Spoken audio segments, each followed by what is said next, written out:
vivemos.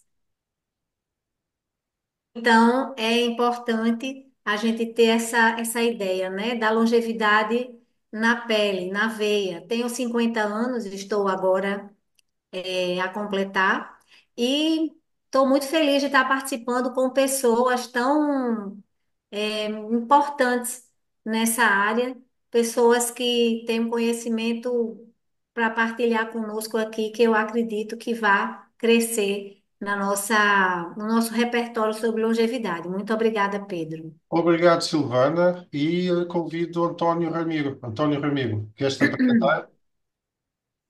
Claro que sim. Em primeiro lugar, agradecer aqui às nossas visitas, ainda bem que puderam dispor de um pouco do vosso tempo para nos ouvir esta noite. Ora, eu estou ligado à geriatria já há 16 anos, que tenho aqui um hotel geriátrico, um hotel sénior aqui na Charneca da Caparica, e os problemas que eles enfrentam e os casos que nos chegam levam-nos a ter de atuar de uma maneira proativa, no sentido de lhes proporcionar uma boa qualidade de vida. E é esse o objetivo que nós temos, e é sobre isso que eu falarei daqui a pouco. Obrigado, António. E continua o Pedro Branco. Boa noite a todos. Desde já, muito obrigado pelo convite para tão ilustre painel. Cumprimento os meus colegas de painel, o Pedro, António Ramires, Juliana, Silvana Vieira, a Juliana Prado e a Patrícia Freire. Muito obrigado por estar ao vosso lado neste grande webinar. A minha profissão está ligada aos seguros, sou consultor, especialista em seguros. Trabalho muito esta ótica da longevidade, daquilo que é o pensamento para o futuro, porque não importa só proteger o hoje, mas também pensar no amanhã. E é muito isso que venho aqui hoje falar convosco. Muito obrigado. Fantástico, Pedro. Continuando com a Patrícia. Boa noite, pessoal. Eu sou Patrícia Freire, eu sou médica brasileira, dá para notar pelo sotaque. E é, a minha primeira formação foi em dermatologia, depois eu fiz psiquiatria, medicina do trabalho, nutrologia, e hoje eu trabalho principalmente com medicina do estilo de vida, que é uma especialidade voltada a melhorar os hábitos de vida das pessoas, né? Evitar e tratar doenças crônicas. E principalmente focada no hábito de vida, claro, sem esquecer a medicina tradicional, né, a medicação e tudo, mas principalmente voltada em o que nós fazemos para estarmos vivos. E estou muito feliz de estar aqui hoje. Juliana, por favor. Ah, muito obrigada pela oportunidade também de estar aqui com vocês, Pedro. Eu sou Juliana Prado, eu sou engenheira, tenho uma história muito diferente na minha trajetória pessoal a respeito da questão do bem-estar na vida profissional. Em um momento muito importante da minha vida, eu entendi que para as coisas acontecerem, o ser humano precisa estar motivado, estar conectado com um propósito, e que aquele nível de estresse ele não fazia bem a ninguém. Então, comecei uma carreira de autoconhecimento naquela época, isso faz um pouquinho mais de 2 décadas, até entender que havia um papel fundamental que era ajudar pessoas como eu, pessoas da área de exatas, pessoas cartesianas, pessoas que gostam de cortar um pouco mais reto nos resultados, de que existia um equilíbrio na vida. E aí, naquele momento, eu comecei a investir na minha formação em coach, em terapeuta comportamental, até me tornar treinadora de pessoas e agora escritora, para ajudar pessoas que, como eu, há muitos anos, poderiam a qualquer momento perder suas vidas por conta de um estresse descontrolado, e um nível de comportamento fora daquilo que gerasse um equilíbrio que fizesse sentido para a vida. Então, estou muito feliz de estar aqui, espero poder contribuir um pouco com a minha experiência e também aprender muito com todos vocês. Obrigada. Obrigado, Juliana. E termino, portanto, eu, que sou aqui o motivador deste evento. Portanto, aquilo que nós gostamos de fazer é trazer informação para o mundo, partilhar, ajudar a partilhar. E represento aqui a plataforma Business Point, esta plataforma que é uma plataforma de negócios, mas que no fundo faz muito mais do que negócios. Une pessoas, traz conhecimento e partilha conhecimento com toda uma comunidade que este evento, ao que sabe, estamos aqui a tê-lo com alguns participantes, temos imensas inscrições, aparecem alguns, mas depois isto vai estar partilhado nos próximos, a brincar aqui com os colegas de painel, nos próximos 74 anos, não é? Vou estar visível, esperamos que tenha aqui 1 milhão de visualizações dentro de algum tempo. Portanto, é este o nosso objetivo. Aquilo que eu me proponho, portanto, a trazer junto com este painel fantástico é um pouco de sensibilização. É sensibilização e fazer-nos pensar um pouco de que a nossa vida é muito curta. Nós estamos aqui por um espaço de tempo tão curto que temos que pensar que um dia nós vamos partir e antes de partir podemos ainda viver muitos anos numa condição já de uma idade mais avançada. E quais são as condições que nós vamos viver? Como é que nós vamos envelhecer? Quem vai estar do nosso lado? Quem não vai estar? Vamos viver com condições para poder viajar, poder ser cuidados com qualidade, ou vamos viver no limiar da pobreza, à espera do dia fatídico chegar em condições tristes. Portanto, o que é que vai acontecer connosco? E isto é a reflexão, no fundo, é isto. É pensarmos um pouco na longevidade, mas com que condições. Eu tenho esta brincadeira que em 2099 nenhum de nós vai cá estar. Portanto, neste ano, os miúdos mais novos vão estar. Mas este painel que aqui está, tenho algumas dúvidas que em 2099 nós vamos estar cá, ainda, a não ser que haja aqui uns casos aqui de longevidade assim extrema, não é? Eu Portanto, vou lá chegar, tu não sei. pois, tu és capaz de lá estar, pelo menos mais que não seja com um cobertor de pedra, talvez, não sei. Às vezes não sabemos bem que condições, mas o que é facto é que nós cá estamos agora, neste momento, e temos essa capacidade de refletir como é que vai ser daqui a alguns anos. Lido, não é segredo, alguns de nós sabemos, eu lido muito com os jovens das faculdades, e alguns deles vão cá estar. Desses sim, esses vão cá estar, porque aqueles que vivem até pelo menos aos 90 e muitos anos ainda vão cá estar nessa altura. E os que nascerem em 2099 vão ter 99 aninhos. Se isto continuar na tendência que está, das pessoas viverem mais tempo, e podem cá estar perfeitamente. Mas nós, que aqui estamos já com, entre os 20 e os 25 anos, que é mais ou menos a faixa de idades que está aqui, se calhar já não vamos cá estar. Muito bem. Agora a questão é sempre esta: como é que vai ser, não é? Portanto, estes anos que nos restam, estes 20, 30, 40 anos que nos restam, 10 anos que nos restam, vão ser vividos com que qualidade, não é? E aqui é importante trazer então a reflexão e fazer-nos pensar se vamos viver dias, apesar das dores, da idade, das doenças, aquelas questões que a idade traz, se vamos ser felizes ou não, se vamos estar na companhia de quem amamos, seja da nossa idade, seja os nossos filhos ou os nossos netos. Portanto, isto tudo faz-nos pensar um pouco, ou se vamos estar sem saúde, sem dinheiro e sem companhia. Portanto, há que pensar nisto, há que pensar nisto. Agora, claro, nada melhor do que passarmos aqui a perguntas diretas e vamos começar a conversar um pouco sobre aquilo que cada um de nós domina mais e conforme nós podemos partilhar e dar aqui uma visão, mais detalhada de determinados temas. Começo aqui a pensar no tema da mente sã, viver mais tempo, longevidade, e vou desafiar aqui a Silvana a começar. Silvana, vou-te desafiar com esta pergunta. Quais são os principais desafios de saúde mental e emocional que os idosos enfrentam atualmente e como podemos criar estratégias práticas para superá-los no dia a dia? Gostei do desafio. Obrigada, Pedro. Complementando um pouco a minha apresentação, além de filha, mãe e tenho uma empresa para cuidador de idosos e uma escola há mais de 15 anos aqui no Brasil, com algumas unidades, estou indo aí para Portugal.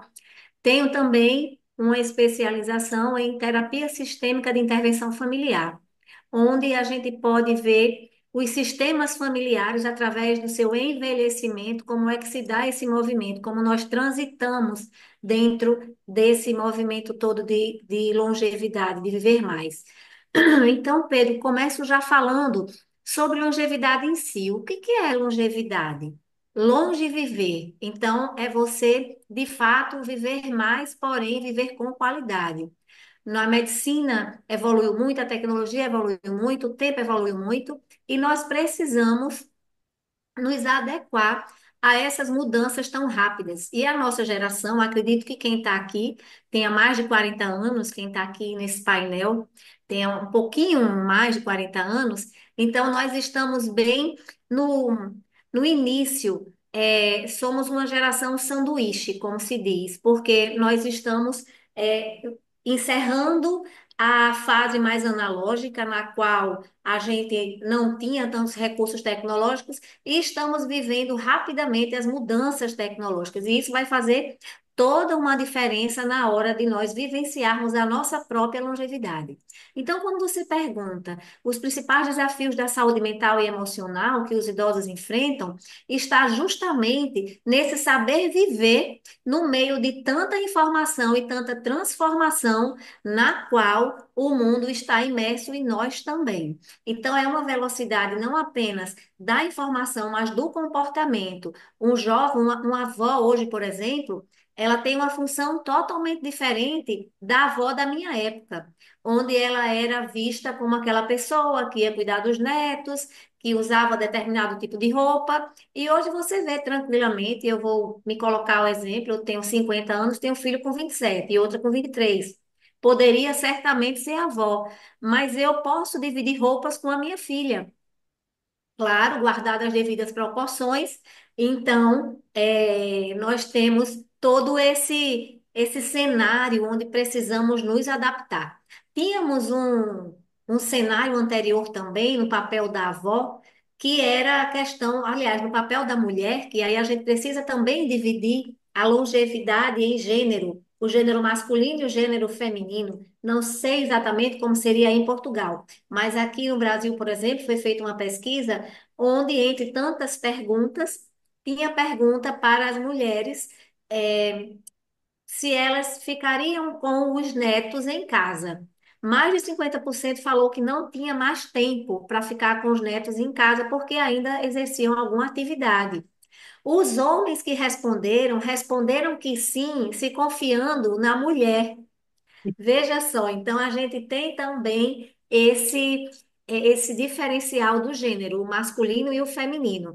E nas gerações que seguem, né, você já percebe isso com um pouco mais de leveza. Então, a saúde mental hoje, como a nossa colega Juliana falou, ela está muito voltada para o nosso equilíbrio. Eu acho que o grande desafio de quem está envelhecendo e de quem já está velho, idoso, a gente às vezes tem um pouco de preconceito na palavra velho, mas eu acredito que ela é uma palavra que por si só já fala muito, porém ela está muito cheia de estigma. Precisamos desestigmatizar a palavra velho que vem do envelhecer. Então, a gente tem aqui essa situação de primeiro se apropriar, né?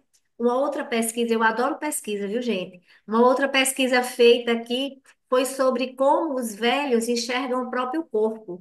E uma resposta interessante é que eles conseguem enxergar como algo positivo, no sentido de ter funcionalidade, porém, algo de difícil aceitação, porque a nossa cabeça muitas vezes está muito diferente do que o nosso corpo responde. Então, além de termos que superar esses fenômenos para a mulher, mais uma vez, que envolve toda uma questão hormonal, que envolve a chegada da menopausa, muitas vezes também somos surpreendidas pelos netos, pela separação de um filho, pelos cuidados que precisamos ter com os nossos pais e o homem, como um grande partilhador de tudo isso, também se vê nessa condição de ter que gerenciar vários núcleos familiares. Então, cada vez mais precisamos dar conta da nossa saúde mental. E as estratégias para superar, a primeira delas eu diria que era a aceitação. Na hora que eu na hora que eu me aproprio da minha condição real, né? Carl Jung, um psicanalista contemporâneo de Freud, ele falava muito da importância da aceitação. Na hora que eu aceito, eu trago para a realidade. Na hora que eu nego, eu faço com que isso vire uma sombra a me atormentar. Então, aceitar a minha condição de vida, aceitar as minhas limitações e as minhas possibilidades farão com que eu busque esse equilíbrio emocional, que é tão desafiador. Uma outra coisa importante é saber limitar o que nós conseguimos ou não fazer. Tem um outro dado interessante. Antes, na época que eu fazia ainda, era aluna do curso de psicologia aqui na Universidade Federal, nós falávamos, estudávamos a síndrome do ninho vazio, que era o quê? As famílias se sentiam, as mulheres e homens casados sentiam aquele vazio porque os seus filhos estavam saindo de casa para casar. Então, eles tinham que dar conta, além das mudanças do próprio relacionamento, também teriam que dar conta dessa pseudo-solidão com a partida dos filhos de casa. Hoje em dia, temos um fenômeno ao contrário, a síndrome do ninho superlotado, porque os filhos estão demorando cada vez mais para sair de casa, pelo menos essa é uma realidade aqui do Brasil, porque começam a estudar, fazer especializações, o mercado de trabalho está cada vez mais desafiador, então eles passam a demorar mais a sair de casa ou estão se separando e passam a voltar a morar na casa dos pais, trazendo um agregado, seja um filho, no caso um neto, para passar ali o final de semana e até mais tempo. Então, esta condição também é algo novo no qual nós estamos inseridos. E a hora de dar o limite, onde a gente vai dizer até onde podemos ir, é muito importante, porque a partir daí você se apropriar da sua condição de ser no mundo, se apropriar da sua condição de estar envelhecendo e saber delimitar os seus limites, na minha opinião, são as principais estratégias para manter a nossa saúde mental. Todo o resto, ele vem como consequência. Mas na hora que a gente se apropria, aceita quem nós somos, onde estamos, nós conseguimos saber para onde queremos ir. E na hora que nós delimitamos a nossa condição, sabemos dizer não na hora de dizer não, sabemos dar os nossos limites, nós conseguimos força para seguir em frente. Então, eu acredito que o desafio é esse, é a gente aceitar o nosso envelhecimento e a estratégia também é essa, é se apropriar dele e tirar proveito da melhor parte. Giovana, é fantástico, um conteúdo riquíssimo que partilhaste connosco aqui. Então, deixo-te agora, talvez só para mais um minutinho, no máximo, esta segunda pergunta. Portanto, de que forma o combate ao isolamento social e o incentivo a atividades estimulam a mente, podem transformar a qualidade de vida na terceira idade? Em parte já respondeste, mas aqui complementa com esta pergunta final. Sim. Complementarei rapidinho. Isso aí é uma questão de vida. Então, minha amiga Patrícia, que além de parceira é amiga, costuma dizer assim: eu não gosto de academia, mas eu vou todos os dias para academia. Tem coisas que a gente não tem que gostar. Aí ela falou comigo outro dia: me diga uma coisa, você gosta de escovar o dente? Eu nunca pensei se eu gosto ou se não gosto de escovar o dente. Simplesmente eu escovo meus dentes porque eu preciso escovar meus dentes. Então, praticar atividade física, ter vínculos sociais saudáveis, ter um bom diálogo com as pessoas que estão no nosso entorno, isso tudo são obrigações. A gente não tem que pensar se gosta ou se não gosta, a gente tem que fazer. E isso vai se tornar em um hábito. Então, a prioridade da nossa vida tem que ser nós mesmos. Nesse sentido, é fazer o que tem que ser feito, sem muito mimimi, sem muita desculpinha, tem que ir para academia, tem que sair de isolamento social, buscar novos vínculos afetivos, tem que buscar dialogar e também trabalhar o seu sentimento, olhar para ele e seguir em frente. Acredito que desta forma consigo responder a pergunta 2, porque eu me empolgo. Fantástico, Silvana. Fantástico. Muito obrigado. E vamos então, mantendo este nível, como há de certeza, continuar agora com a nossa Patrícia, que vai também responder aqui a este desafio. Vamos falar de saúde, como é óbvio, mas com estas duas perguntas. Deixo já as duas perguntas Patrícia, quais hábitos e rotinas de saúde considera essenciais para promover um envelhecimento ativo e de qualidade? Então, a gente é inegável que temos vivido cada vez mais. A questão é, estamos vivendo melhor? E por que será que a gente consegue viver mais? Foi a medicina, o saneamento básico, as vacinas e os medicamentos. Foi a nossa evolução que nos fez viver mais. A expectativa de vida, para você ter uma ideia, a expectativa de vida em 1900 do adulto, porque se você levar em conta a mortalidade infantil, então era muito menor. Mas do adulto, né, que chegasse aos 30 anos de idade, a expectativa é que ele vivesse até os 50 no Brasil e 55 em Portugal. Hoje, a gente mede isso somente a partir dos 65. E a expectativa é que se chegue até os 84 no Brasil e 86 em Portugal. Só que a gente envelhece, mas não envelhece bem. Porque tem coisa que a medicina não pode oferecer, que é a nossa maneira de viver, nossos hábitos. Então, há um descompasso evolutivo entre uma espécie acostumada a comer pouco e se esforçar muito, e uma espécie que agora come muito e se esforça pouco, tá? Então, os hábitos que nos mantêm saudáveis é justamente reverter esse descompasso evolutivo, tá? Entre que os seres humanos, eles venceram a natureza.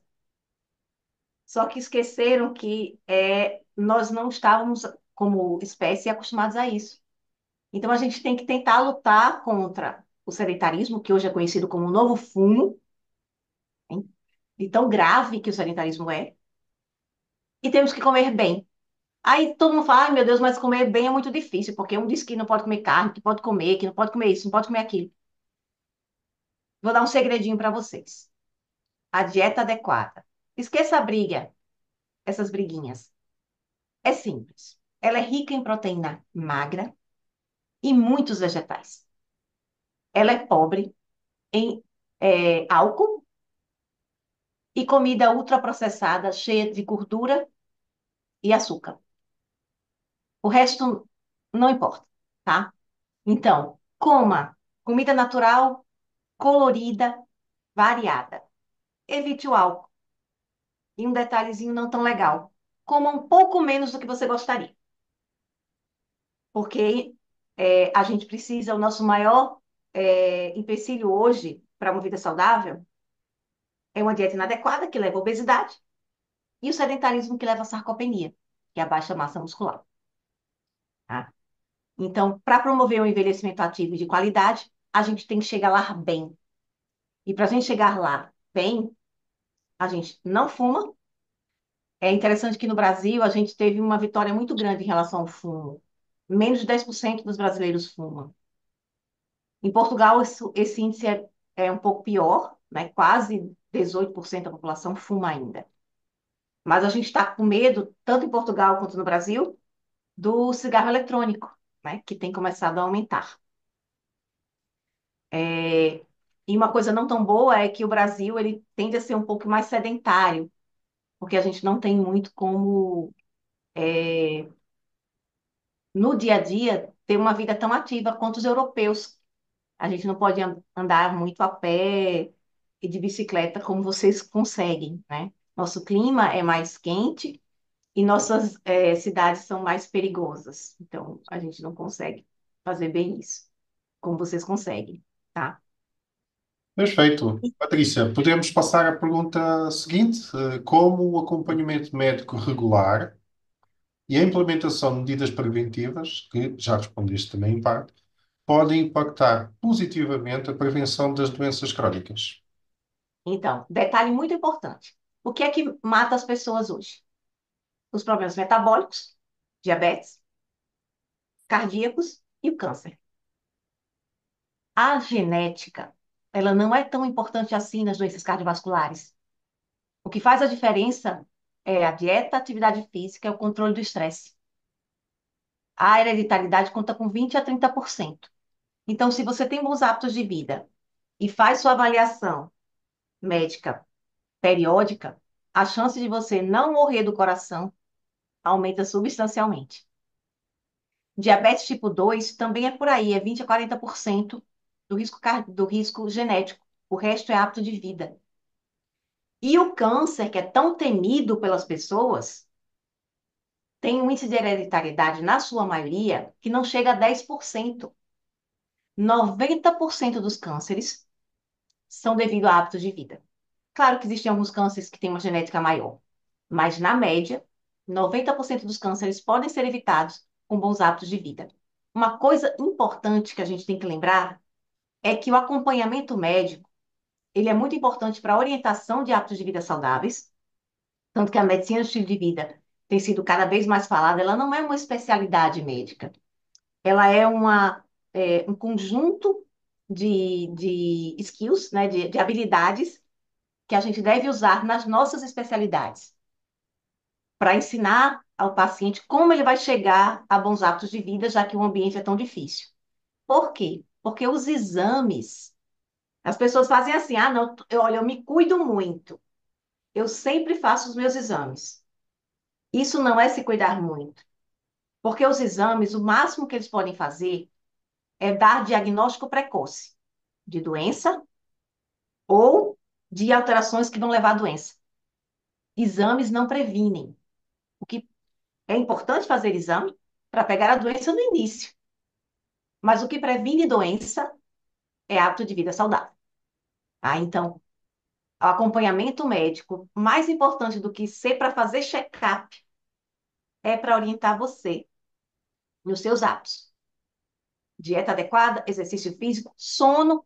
Gente, o sono é muito importante, tá? Então, as pessoas, elas é, esquecem muito a importância do sono.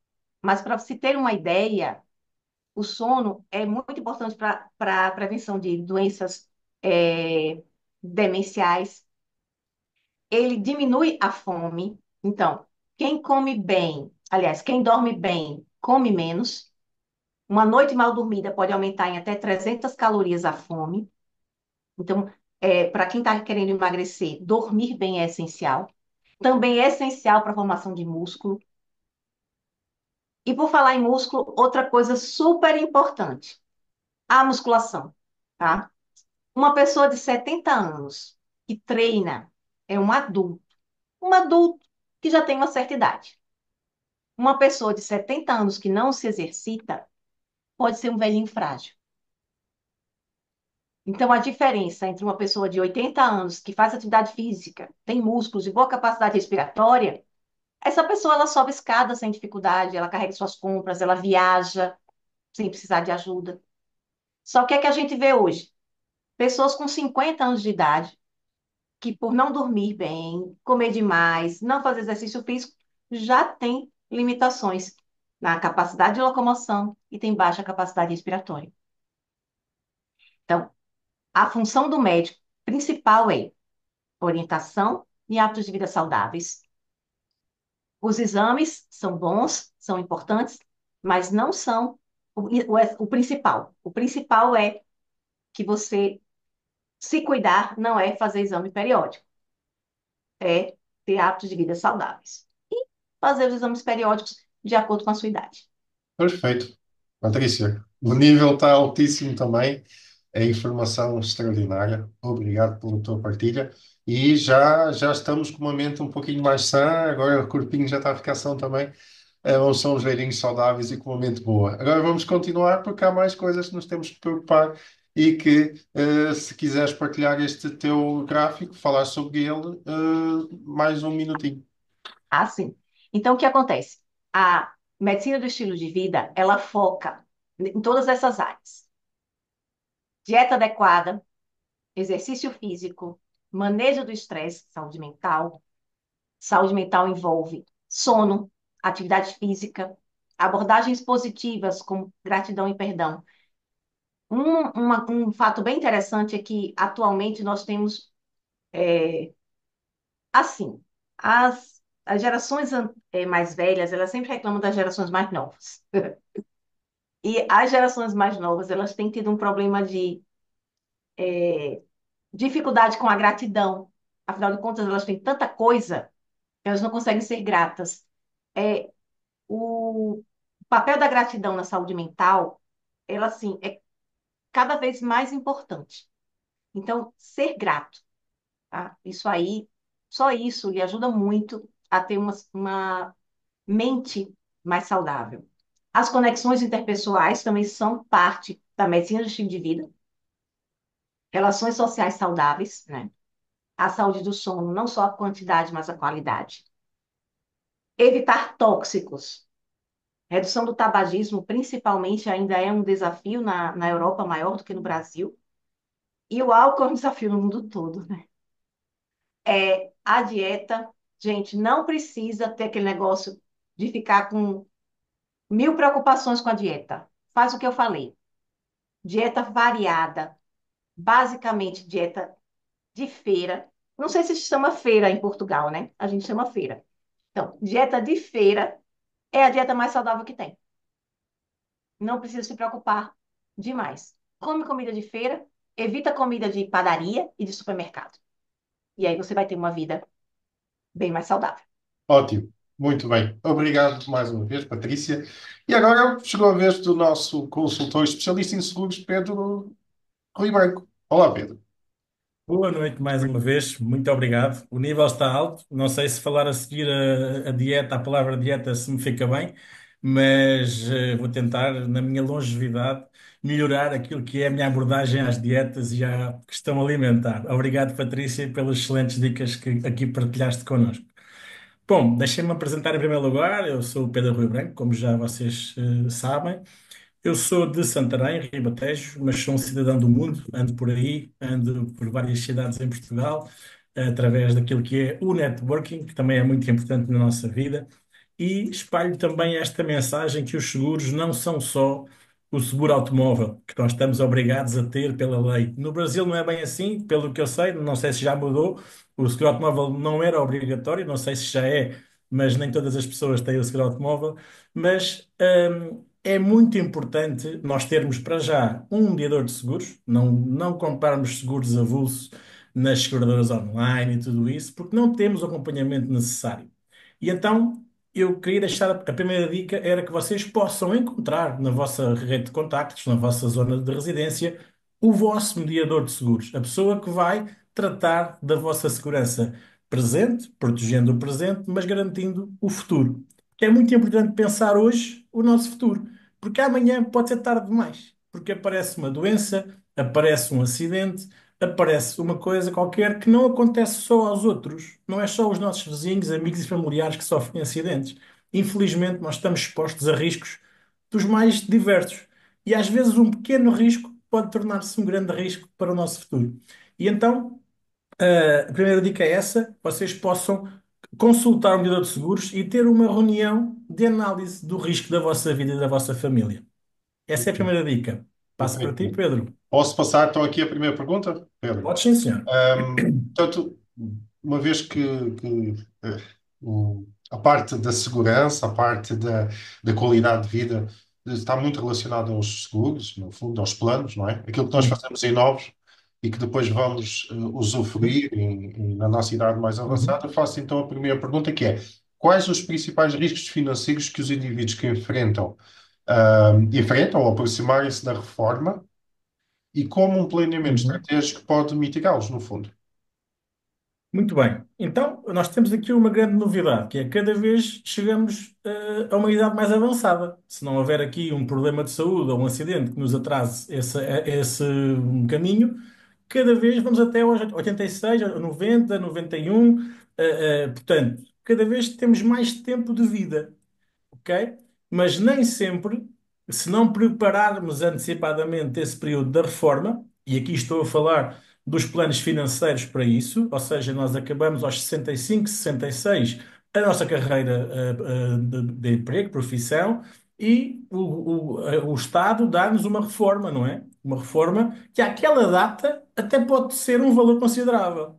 Acontece é que a inflação está aí. Geralmente a inflação é superior ao aumento das reformas, não é?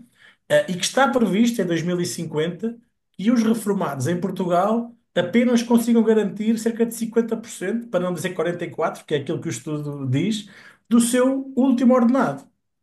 Portanto, se nós não começarmos hoje a preparar a nossa independência financeira para o futuro, e aqui falo em independência financeira porque não é só preparar aquilo que é os gastos de saúde, mas também aquilo que queremos fazer. Queremos viajar, queremos hospedar-nos no grande hotel que o sénior, que o nosso amigo Ramiro tem. O que é que queremos fazer para o nosso futuro e velhice?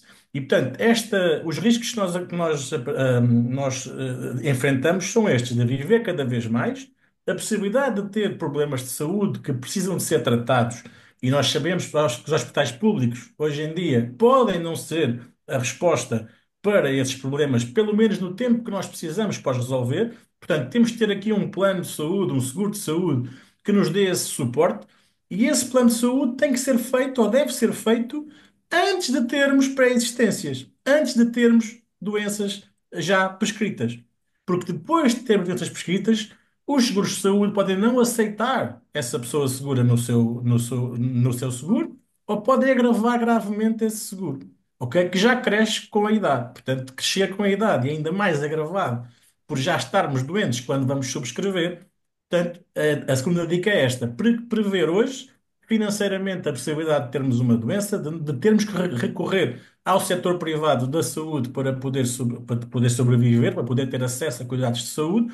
Portanto, aqui este balanço entre a parte financeira, a previsão financeira, eu ter um plano para a reforma, eu ter um seguro de vida que proteja a minha família hoje, em caso de eu falecer ou ficar inválido, para a nível de rendimentos não ficarem afetados. E lembrando aqui que os seguros de vida não servem apenas quando a pessoa morre, a pessoa pode não morrer e ficar inválida, ou a pessoa pode chegar à velhice sem nenhum problema e até resgatar o seguro de vida que teve a todos os meses a construir. Portanto, há aqui várias oportunidades que só com uma reunião com o vosso consultor de seguros vocês podem mitigar e assim ter um plano estratégico para realmente atenuar esses riscos que podemos ter no futuro. Lembrar também aqui a questão dos acidentes pessoais. Nem tudo são acidentes de trabalho, e esse seguro, para quem tem uma atividade, uma atividade profissional, tem que ter seguro de trabalho, mas pode ser um acidente ao fim de semana, quando estão com a vossa família. E, portanto, os acidentes pessoais pode proteger também aqui os rendimentos em caso de algum acidente. Portanto, eu diria que há aqui quatro tipos de planos que podem ajudar a mitigar essa questão, Pedro. Seguros de vida, seguros de saúde, seguros para a reforma e a questão do seguro de acidentes pessoais. Ok? E há casos práticos. Todos vocês devem ter um amigo que já teve um acidente de moto, por exemplo, ao fim de semana. E esse amigo até era profissional liberal, trabalhava para si próprio. Ao ter um acidente e ficar em casa durante uns meses, ele não consegue criar rendimento para a sua família. E, portanto, se estiver desprotegido completamente, sem estar preparado para esse risco, o ordenado dele não vai chegar a casa, porque ele depende do dia a dia para ter esse ordenado na mesa, não trabalha para outra pessoa. Portanto, há aqui várias questões nesta pergunta um que poderia falar, não tenho o tempo necessário, mas também não é isso que queremos aqui, estar aqui a explanar profundamente, mas alertar-vos para esses quatro tipos de seguros importantes. Sim. Pedro, relativo aqui à pergunta número 2, há aqui um detalhe que acho que é importante, falaste um bocadinho por alto, mas que eu vou ressalvar um bocadinho mais, que é nós na nossa velhice temos condições financeiras, porque é triste nós já não termos a saúde 100%, já estamos com limitações e depois ainda estar dependente completamente da amizade ou da piedade, digamos assim, dos outros, até dos nossos filhos ou das Uhum, nossas famílias. E se tivermos liberdade financeira, podemos ter um cuidador que cuida de nós, podemos ter tanto soluções até para nos distrair, para viajar, para poder, dentro das exatamente. nossas limitações, temos liberdade financeira. Eu acho que a liberdade financeira é muito importante na altura da nossa velhice. O que é que tu aconselhas nestes casos? Relativo à pergunta número 2, o que é que nós podemos fazer mais concretamente para garantir que não vamos ser umas pessoas, além de dependentes fisicamente, dependentes financeiramente? Exatamente. Então, quando somos pais de família ou mães de família, não é só os pais, e quando temos filhos, nós temos que precaver essencialmente também o futuro deles em caso de nós não conseguirmos suprir essas necessidades, não é? Então aqui a primeira linha de proteção de uma família é um seguro de vida dos pais. Seguro de vida dos pais em que garanta que se um dos pais tiver alguma infelicidade, aquelas crianças possam viver, vestir, estudar até aos 25 anos sem nenhum problema na vida. Portanto, a primeira dica é haver aqui um seguro de vida realmente que supra o presente e que garanta o futuro em caso de haver essa infelicidade. Como há pouco disse, existem seguros de vida no mercado que não servem apenas quando a pessoa morre ou fica inválida. Existe um tipo de seguro que é o chamado seguro de vida misto, que tanto funciona em caso de morte como em resgate futuro. Imaginem que eu faço hoje um seguro de vida para proteger a minha família, mas não foi necessário, eu não morri, não fiquei inválido.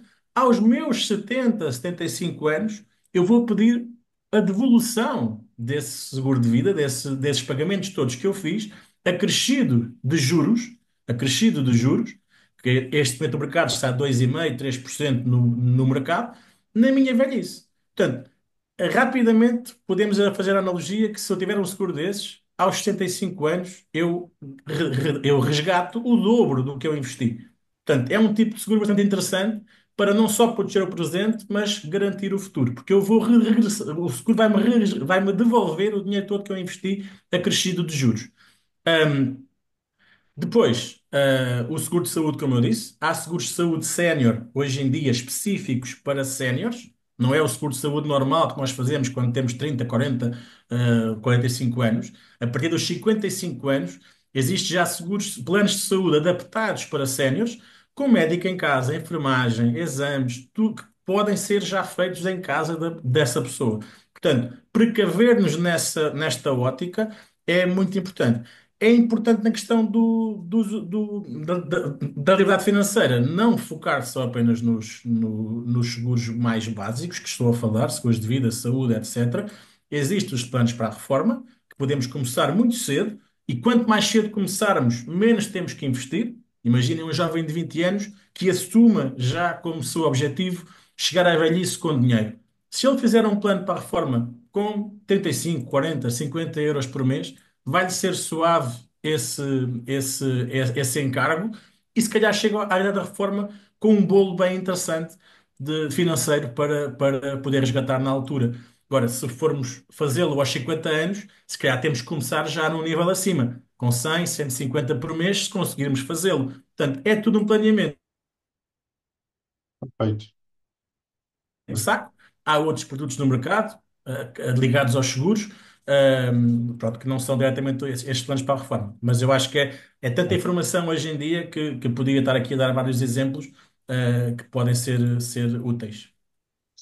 Muito bom, Pedro. Muito bom. Conseguiste manter o nível de qualidade com esta informação que nós não podemos esquecê-la, porque é importante.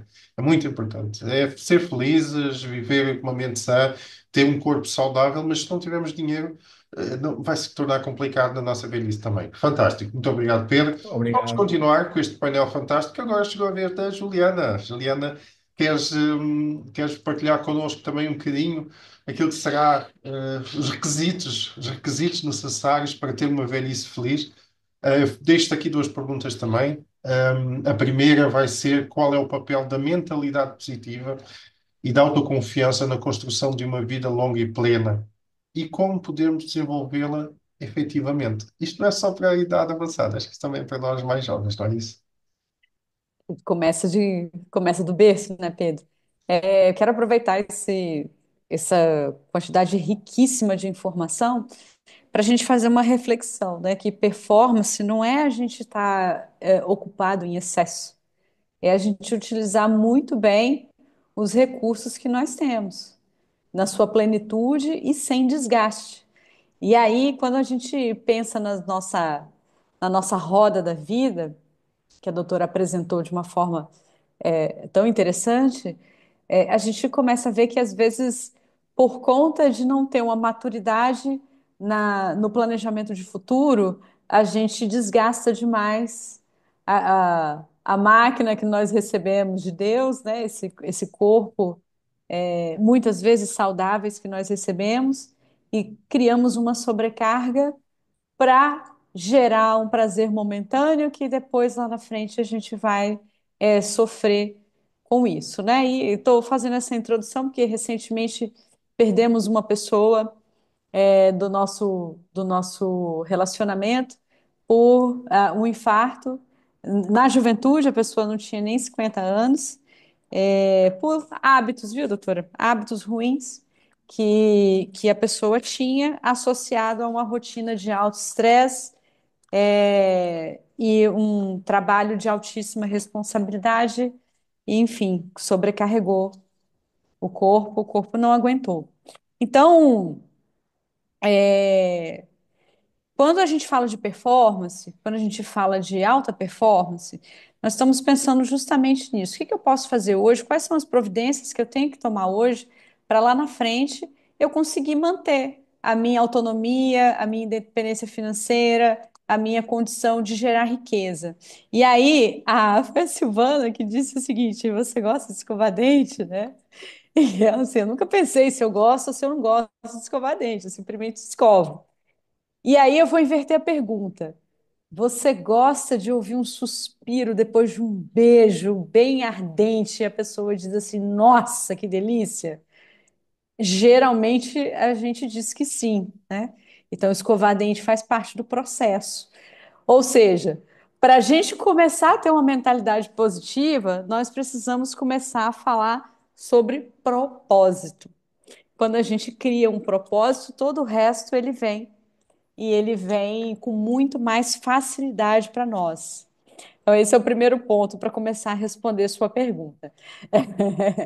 E a mentalidade positiva, a gente começa a traçar de uma forma muito simples. A gente começa a pensar em coisas que nos fazem bem. Por exemplo, um simples hábito de dar boas notícias ao encontrar alguém, ao se despedir, a se desconectar de notícias ruins, a buscar um ambiente positivo. A exemplo, nós sabemos que nós precisamos ter uma vida saudável. Ok, nós nos relacionamos com pessoas que têm vidas saudáveis? Não. Portanto, nós não teremos uma vida saudável porque o meio influencia. Aí voltamos aqui para o Pedro, né? Queremos fazer network? Sim. Portanto, precisamos estar próximo de pessoas que sabem fazer network. E aí, naturalmente, o meio vai nos influenciar. Portanto, buscar a mentalidade positiva requer tomar algumas decisões que às vezes são decisões difíceis. Não adianta a gente querer parar de beber e sair na sexta-feira com os amigos que bebem muito. Então, não é simples, mas é algo que, se você fizer agora, quando você tiver 70 anos, a jornada ela foi muito mais simples em todas as áreas da roda da vida. Como é que nós podemos desenvolver isso? Vou dizer o que funciona comigo e o que funciona com as pessoas na qual eu oriento. Todos os anos nós temos um momento muito especial, que é o momento que a gente escreve a nossa carta para o futuro. Então a gente coloca lá as nossas intenções, né? Levamos as pessoas a sonhar, levamos as pessoas a buscar na sua história pessoal momentos que elas fizeram coisas importantes acontecer. E aí, naquele momento, a pessoa se empodera de um eu realizador, que permite com que ela coloque uma visão muito poderosa no papel e que ela realmente acredita. Depois, a gente segue acompanhando essa pessoa, porque quando você tem um mentor, quando você tem um médico, quando você tem um consultor, quando você tem um amigo chato, né, aquele que cobra de tempos em tempos, a gente tem alguém para prestar contas. E quando a gente presta contas para alguém, a gente aumenta em 90% a chance de a gente realizar algo que realmente seja importante para nós. Então, uma dica é: quer ter uma mentalidade positiva, quer ter uma vida de realização? Escreva as metas, busque momentos de vida que você teve poder para realizar algo grande e conte para alguém da sua confiança que torce por você. E aí coloca lá na agenda, de 15 em 15 dias eu vou ligar para essa pessoa para contar como é que está. Eu faço isso para mim. Eu tenho o psicólogo que me acompanha, um colega nosso, inclusive, da nossa rede de network, o Clebin Garcia. e ele fica muito feliz quando eu escrevo, olha, 100% da meta do dia realizada, 100% da meta do mês realizada, porque ele torce junto comigo a minha vitória, a vitória dele, assim eu faço com as pessoas que eu oriento também. Então começa por aí. O medo de envelhecer, gente, ele é um dos seis grandes medos da humanidade. Na verdade, a maior parte dos grandes medos da humanidade está relacionada à nossa saúde e à nossa existência, né? O medo da pobreza, ele está diretamente ligado a quanta saúde você tem para produzir riqueza, saúde física e mental. O medo do abandono, ele também está relacionado a isso, a perda do amor, porque a gente perde amor quando a gente não tem capacidade de se dedicar a esse amor. Então, se a gente não tem entusiasmo, a gente não tem energia de vida, a gente também não cultiva relacionamentos. O medo da morte está entre os principais medos também, o medo da doença e o medo da velhice. O único medo que a gente pode até dizer que não está relacionado à nossa capacidade, das nossas saúdes, é o medo da crítica, que mesmo assim dá margem para conversa, porque a pessoa que tem medo da crítica, ela não tem autoconfiança. E se ela não tem autoconfiança, ela também tem uma doença emocional que ela precisa curar, que também vai impactar nos resultados dela. Tá, Pedro? Então, um pouquinho aqui, uma geral nessa primeira pergunta, e já Ah, conectando com a segunda, né? Como é que as nossas escolhas diárias e os nossos hábitos influenciam diretamente no bem-estar? Eu gosto muito de falar dos meus resultados. Quando eu vim para Portugal, e não é segredo para ninguém que eu não vim por escolha minha, eu vim por um projeto de família, eu não fiquei bem com isso, porque eu tenho meu negócio no Brasil, é um negócio que já tem mais de uma década que funciona e eu amo o meu negócio. E é um negócio presencial. Então, vir para o Brasil gerou um movimento contrário àquilo que eu planejava para o meu projeto de vida. E quando isso acontece, tem N objeções que você precisa quebrar antes de mudar uma crença. Porque a minha crença era: eu não consigo fazer o que eu faço estando do outro lado do oceano. Essa era a crença. Então, quebrar uma crença exige alguns passos a dar.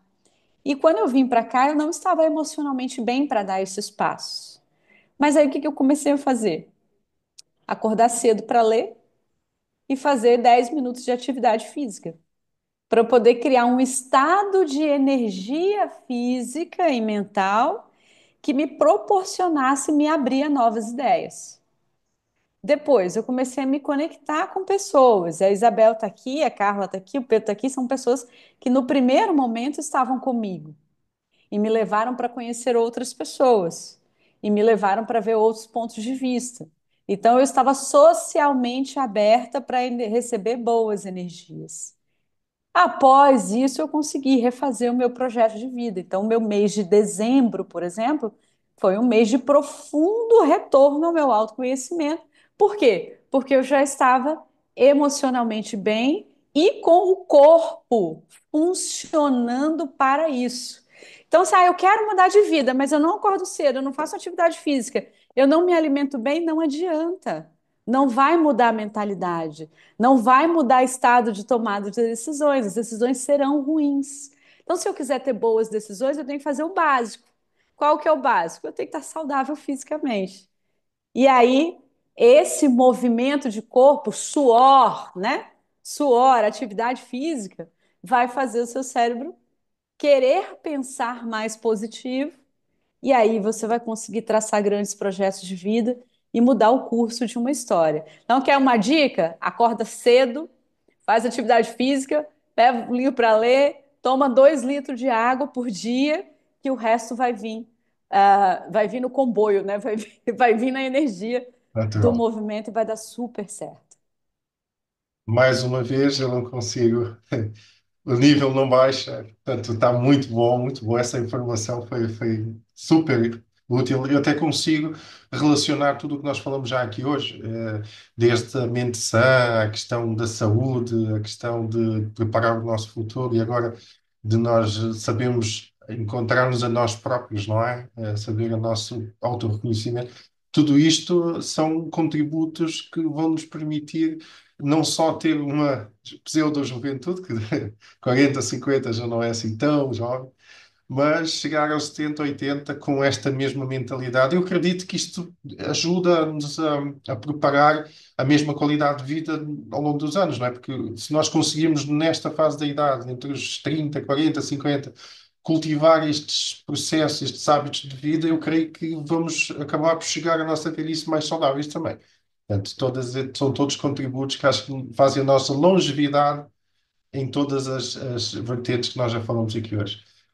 Excelente, eu acho que estamos aqui já com o nosso último palestrante, o nosso último convidado aqui do painel, que é o nosso António Ramiro. É o nosso mais novo, não é? É o É o nosso mais nosso novo, é o último que é mais o mais novo. jovem, mais experiente, mais experiente jovem aqui no painel, mas que é um empreendedor. Portanto, é uma pessoa que se dedica aqui à questão da geriatria já por si e tem conhecimento de causa para nos falar aqui umas questões que eu passo a perguntar. António Ramiro, como é que avalias o atual panorama da geriatria em Portugal? Portanto, nós agora vamos olhar para Portugal em especial. E quais são os desafios mais críticos que nós temos neste momento? Que cuidado nós estamos a dar aos nossos idosos? Como é que os nossos idosos estão a envelhecer? Cada vez há mais idosos e cada vez vivem mais. E o que é que nós, Portugal, estamos a fazer para esta realidade? Boa tarde ou boa noite. Eh, Mais uma vez, nós estamos um bocadinho atrasados, como regra geral fazemos há alguns anos a esta parte. E começamos porque faltam instituições de qualidade, porque sem qualidade é difícil fazer um bom trabalho. E a juntar à falta de instituições, temos também uma escassez em termos de mão de obra e em termos de mão de obra qualificada, porque não tem havido políticas, digamos assim, que apostem na formação dos jovens a prepará-los para o mercado de trabalho. E se juntarmos a isto, que as exigências são cada vez maiores em termos de legislação, em termos de necessidades que as pessoas também têm, e depois faltam apoios e faltam compreensões relativamente às necessidades, quer dos idosos, quer das instituições que precisam de ter condições para fazer o- os espaços adequados, com as dimensões corretas, com qualidade, para receber essas pessoas. E esse é o grande desafio, que vamos ter num futuro muito próximo, porque cada vez temos mais idosos e não vamos ter locais para os acolher com dignidade. Bem, eu passo aqui a segunda pergunta, mas talvez ligeiramente modificada, porque já respondeste, no fundo. O facto de termos portanto, um número de idosos superior a cada ano que passa, aumenta a relação entre idosos e jovens, portanto, aumentam os idosos e menos jovens, mais idosos. O país, neste momento, então, não está a ter estratégia nenhuma para acompanhar essa tendência, não é? Portanto, nós, neste momento, estamos totalmente sem poder de resposta para essa tendência que é o envelhecimento. Um, que ideias, que iniciativas, que projetos acreditas que poderiam ser implementados e que trariam uma diferença real nessa realidade atual? Não, não é necessário muita coisa. Agora é necessário fazer alguma coisa. Eu diria que começando logo pelo ensino, não é? Criar no ensino secundário e não só, uh, áreas de formação na geriatria. Para quê? Para formar os jovens e para sensibilizá-los para essa necessidade. Isso é imperioso que se faça. Porquê? Porque sem gente formada com qualidade é muito difícil depois fazer o nosso trabalho.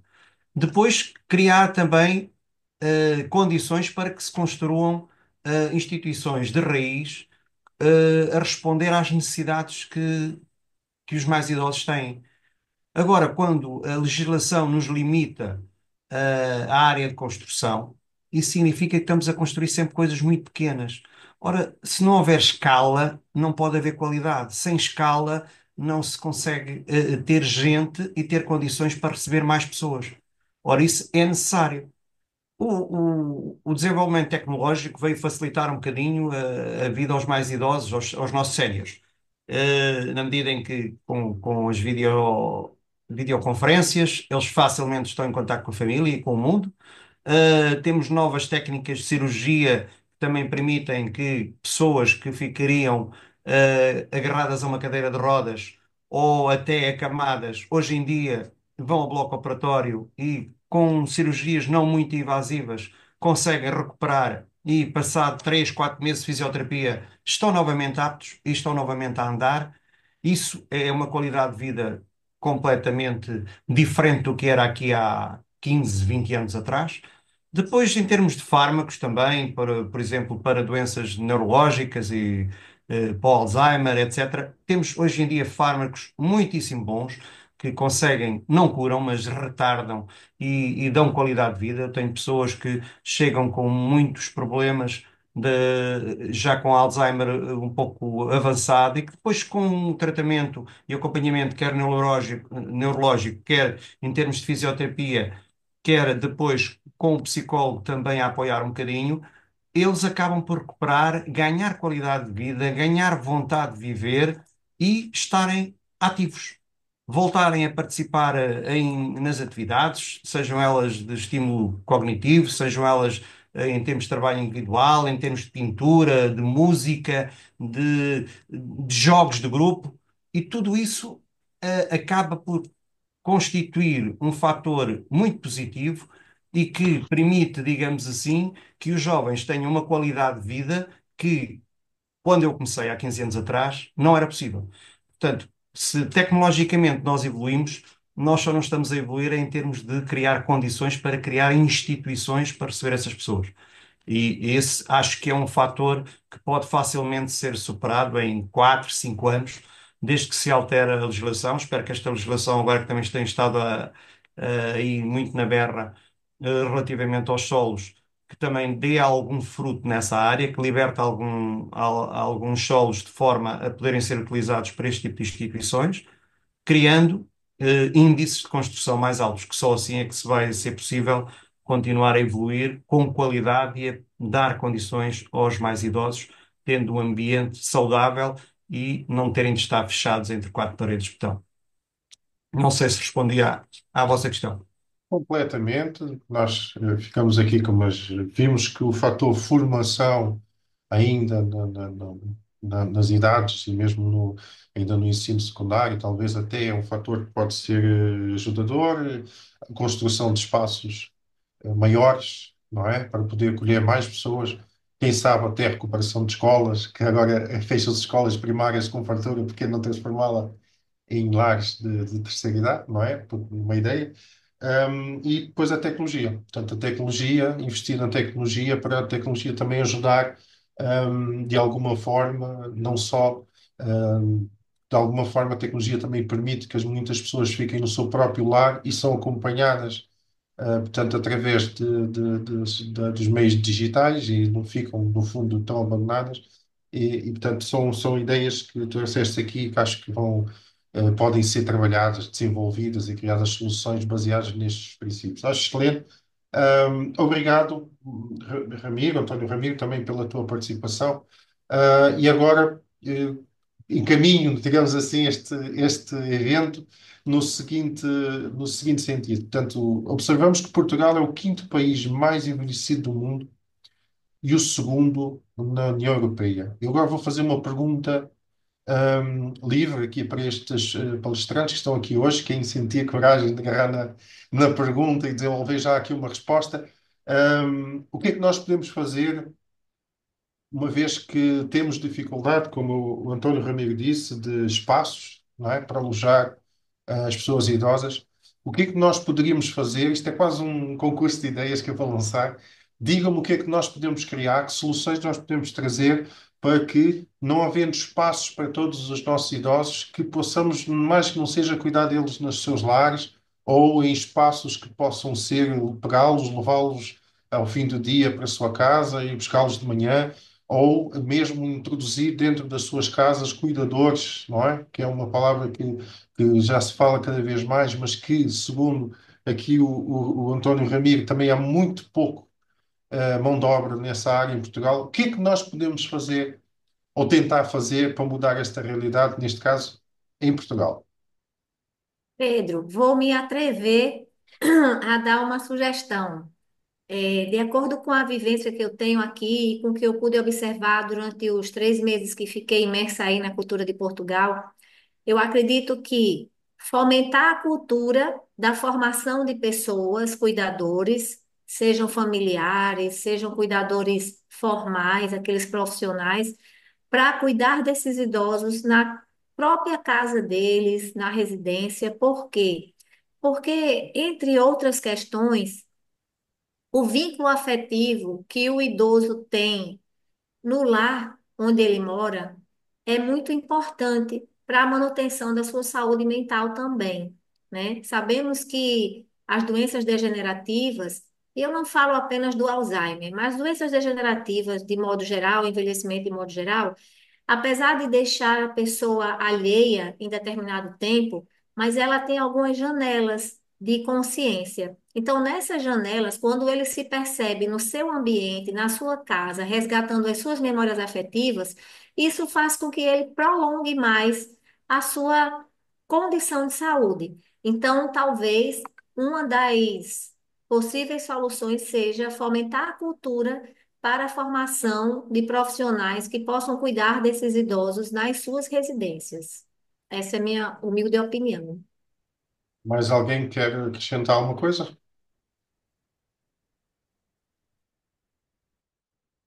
Ok? Vou passar aqui a outro assunto. Portanto, estudos indicam também que a população idosa portuguesa apresenta níveis de saúde inferiores quando comparados a outros países europeus. Portanto, esta também é uma realidade. Alguém quer comentar?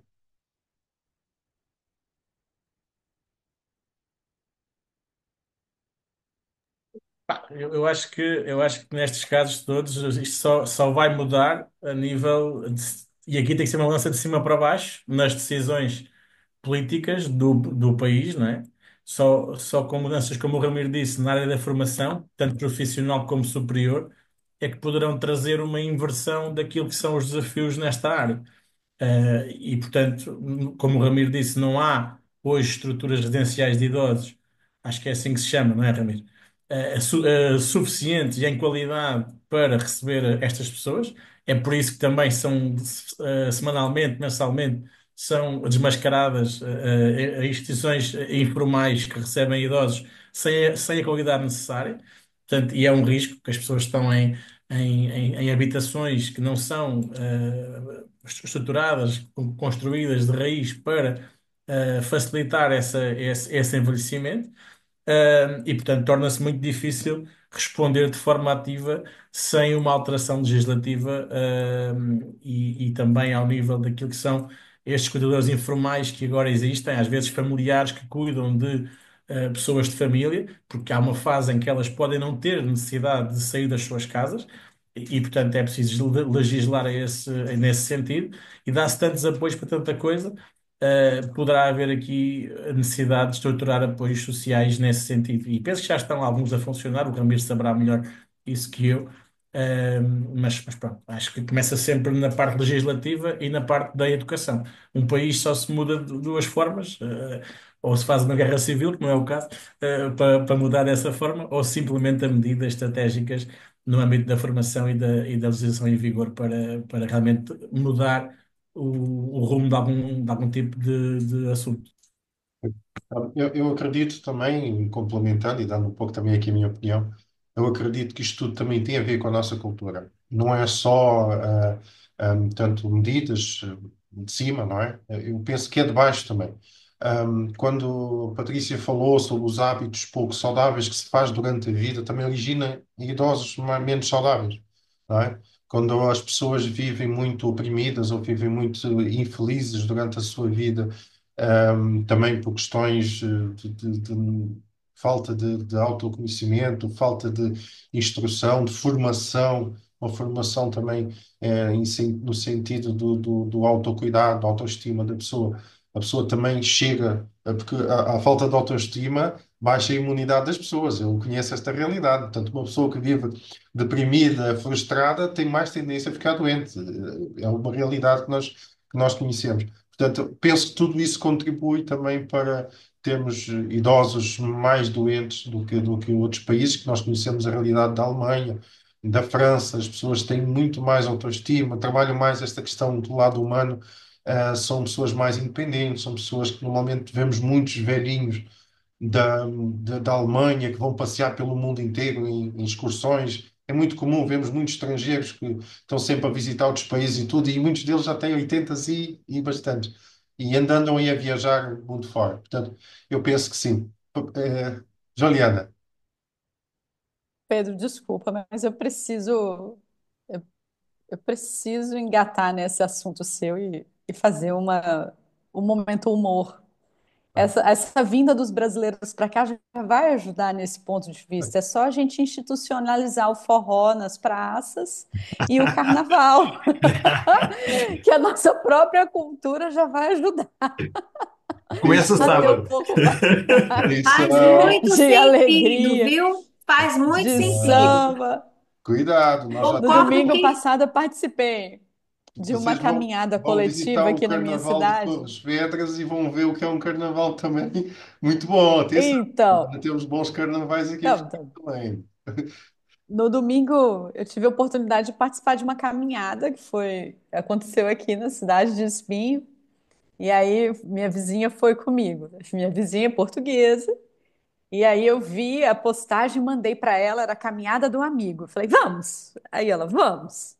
Quando chegou, tinha um aquecimento que parecia que a gente estava em Salvador, no pré-carnaval, né? A pessoa colocou todo mundo para dançar aquele axé brasileiro mesmo, três músicas seguidas, que no final da terceira música parecia que você já tinha feito 10 quilômetros de caminhada, porque estava todo mundo exausto.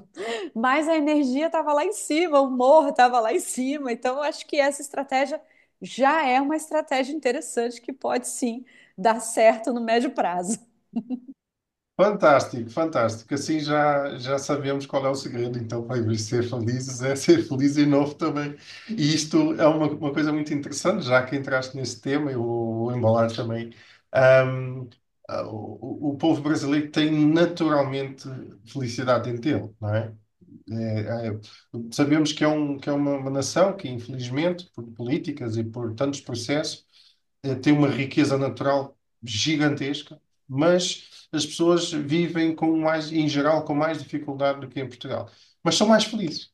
Mas são mais felizes. O que é facto é que basta ter uma fogueira, um violão e toda a gente já canta e está tudo feliz.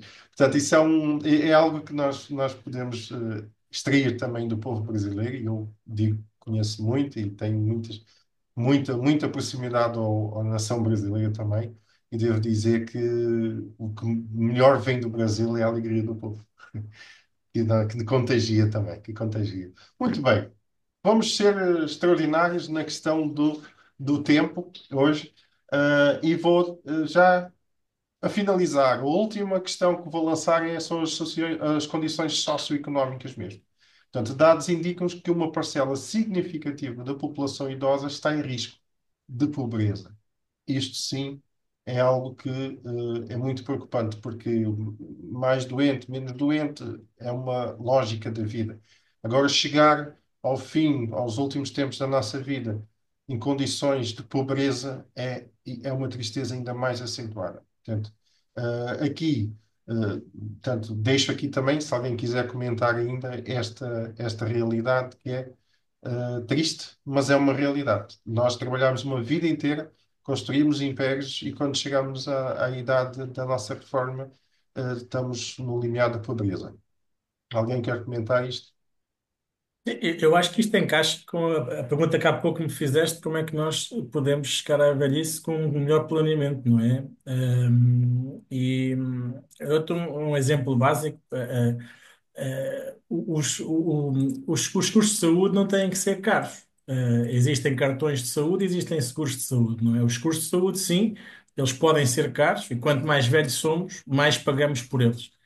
Mas não, tirando as pessoas que vivem mesmo no limiar, mesmo abaixo de todos os níveis possíveis de rendimento, tirando essas pessoas, qualquer cidadão pode ter um plano de saúde a partir de 6, 7, 8 euros por mês.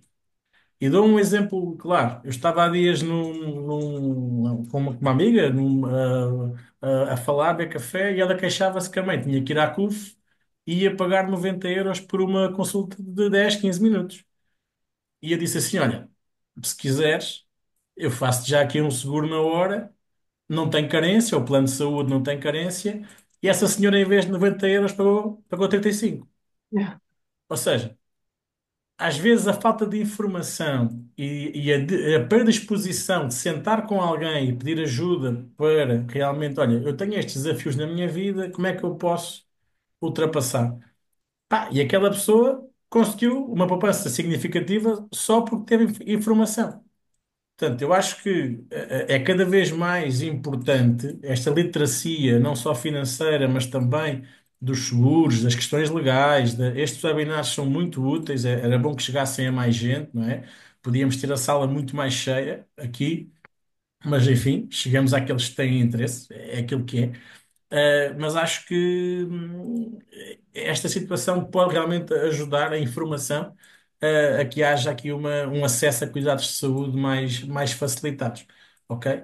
E não é realmente muito caro, e às vezes as pessoas pensam isto, ter pequenos cuidados. Não vão salvar tudo, não vão estar isto que eu estou a falar de 6 7 euros, não vai certamente, como imaginam, ser um seguro super completo, um plano super completo, é impossível, mas para as coisas imediatas podem afetar positivamente a carteira. Portanto, sobre este tema, acho que a informação é ouro, neste caso. Portanto, ter melhores condições, pelo menos de saúde e financeiras na velhice, não é caro. Caro é a ignorância, não é? É, É é. não sabemos e não fazemos nos precaver e nos avançar. A Muito bem. falta de. Pedro, Já agora se. Ah, um ok, pequeno adendo Juliana. aqui. Essa geração ainda vai lutar muito para criar uma consciência em relação a isso, né? Nós que vivemos, acho que todas nós aqui, de repente, dos brasileiros que estão na sala, eu seja uma das mais novas, vivemos, por exemplo, a hiperinflação brasileira. Então, para as pessoas um pouquinho mais velhas que eu, economizar dinheiro é uma coisa muito difícil, porque nós vivemos uma era onde o dinheiro não valia nada. Portanto, quanto mais rápido você gastava, mais você conseguia abastecer a sua despensa. Mudar essa mentalidade vai demorar muito. A minha filha, que tem 8 anos, se eu conseguir mudar um pouquinho a minha, talvez não tanto no comportamento, mas pelo menos no discurso, ela consiga ser uma pessoa que vai cuidar da educação financeira dela melhor do que a minha geração. E a saúde é a mesma coisa. Então, o que nós estamos falando aqui talvez não seja para todos. Sim. Talvez sejam para os próximos. E a sociedade, infelizmente, vai ter que conviver com isso, porque uma das coisas que não deu certo. E aí, quem vem vai ter que construir a solução para que o próximo consiga chegar numa velhice estável e tal, porque mudar uma mentalidade demora 200 anos. Nós não estamos falando de pouco tempo, nós estamos falando aí de uma geração inteira e mais uma, e talvez mais uma, para conseguir mudar um comportamento do inconsciente coletivo, porque nós vivemos uma sociedade e a gente se influencia. Então tem que ter um grupo muito forte fazendo essa mudança, né? Como o Pedro falou, às vezes ela tem que vir de cima, cria uma revolta, mas a consciência ela vai acelera a criação da consciência. Na Sim. verdade, só os governos conseguem mudar através de políticas que implementam e que não há forma de contornar. Mas quando os governos não tiverem essa iniciativa, nós vamos continuando e evoluindo gradualmente. António, tu ias falar alguma coisa? Eu ia dizer só que nós falhamos no planeamento. E planear a nossa velhice é obrigatório. E quem não a planear vai ter uma resposta muito triste, porque, segundo dizem as últimas estatísticas, ainda hoje eu vi mais uma, nós quando chegarmos a 2050, quem se chegar lá e se reformar vai receber qualquer coisa parecida com 50% do Uhum. ordenado que recebe. Ora, eu não acredito que ninguém consiga ter uma vida digna só com 50% do seu ordenado. E algumas vezes ainda a pagar empréstimos de casa e, Casa, não né, é? não é? Casas a 50 anos, não é? Eh, Ramiro, a pergunta é essa: o que é que estás a fazer hoje para esses 40 e tal por cento que faltam? Correto. É isso, esse planeamento tem de ser feito pelos jovens. Quem acaba hoje em dia a universidade tem que começar logo a fazer esse planeamento. Fica Quem muito não mais leve. fizer, vai passar as passas do Algarve. Exatamente. E pronto, fantástico. Eu acho que não há dúvidas de que esta informação, a partir de hoje, foi riquíssima para todos nós. Eu mesmo já estou a pensar onde é que eu estou a falhar em vários aspectos que foram aqui falados. Na saúde, na mentalidade, na predisposição para a vida, nos hábitos saudáveis pela manhã, todas essas coisas já me estão aqui a deixar a coçar a cabeça e a dizer que estou a falhar em muitos delas. Muito bem. Ah, volto aqui a este, acho muito engraçado esta expressão que o tempo não espera e que em 2099 nenhum de nós vai cá estar. Mas vai haver muita gente neste planeta ainda a caminhar no nosso lugar, nas casas que nós utilizamos, na vida que nós construímos, e vão continuar, e depois alguns farão webinários a sensibilizar para outras coisas que na altura vão ser tendências, e nós vamos passar a memória daqueles que partiram, que nos viram partir, e depois nas outras gerações já nem a memória deles e vamos desaparecer como apareceram. Essa que é a realidade. Agora, importa é como é que nós vamos viver enquanto cá estamos.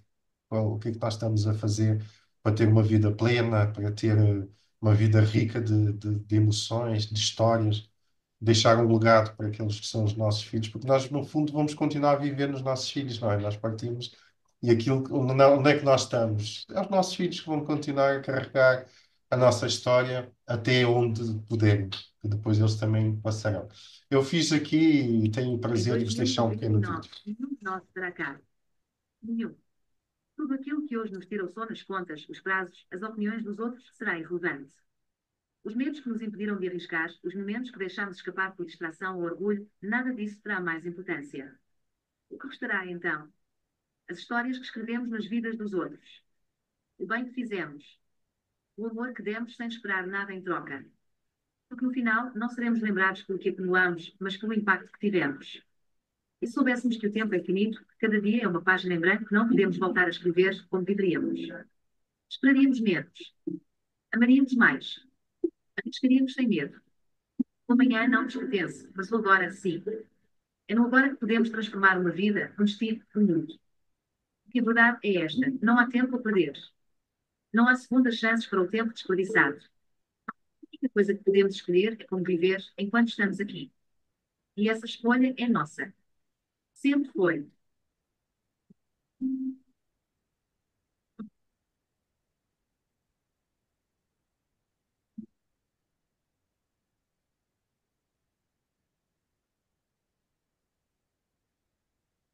Pronto. Uma salva de palmas para todos nós e a última dica final é Dois sorria, sorria sempre, que o sorriso nos ajuda a ser, a entrar, a sair e a permanecer nos lugares. Obrigado a todos e o resto de uma vida feliz para todos. E uma velhice boa também, se possível. Tá bem? Então vá. Adeus e até breve a todos. Muito obrigado por terem estado aqui. Obrigado, obrigado. Obrigado, obrigado. Obrigado a todos e obrigado aqui às nossas visitas que estiveram aqui connosco. Obrigado a Até uma todos. próxima. E até breve. Obrigada. Até Até uma breve. próxima. E Com sábado até o com próximo este webinar. webinar, penso que vamos viver mais 5 anos. Obrigada pela Ô, vossa. Glória! Só 5, ou mais 5 do que já íamos Mais viver. 5 do que o que estava previsto, que é a partir de Esclarece lá bem 2099. isso, esclarece lá bem isso. Muito bom, Isabela. Se era 2099, né, Isabel? Vai mais 5 aí. Exatamente, foi isso que eu quis dizer. Bem, Já podemos está começar o outro corrigido. webinar se quiserem. Vamos Podemos continuar com o outro. começar, mas olha, mas depois de jantar, está bem? Tá bom. É Um porque foi abraço a bom. todos, É porque foi obrigado. bom. Obrigada. Pedro, não vai jantar, vai Tchau, um grande dormir. abraço. Sim, não vou jantar, vou Porque o dormir, sono não vou jantar. alimenta. O sono alimenta. Vai dormir. É isso mesmo. Tchau, Grande tchau. abraço a Tchau, todos. pessoal. Tchau. Obrigada. Tchau, Tchau, gente. tchau. Boa Foi um noite. Obrigado, prazer, Silvana. gente. Obrigado, Obrigada. Juliana.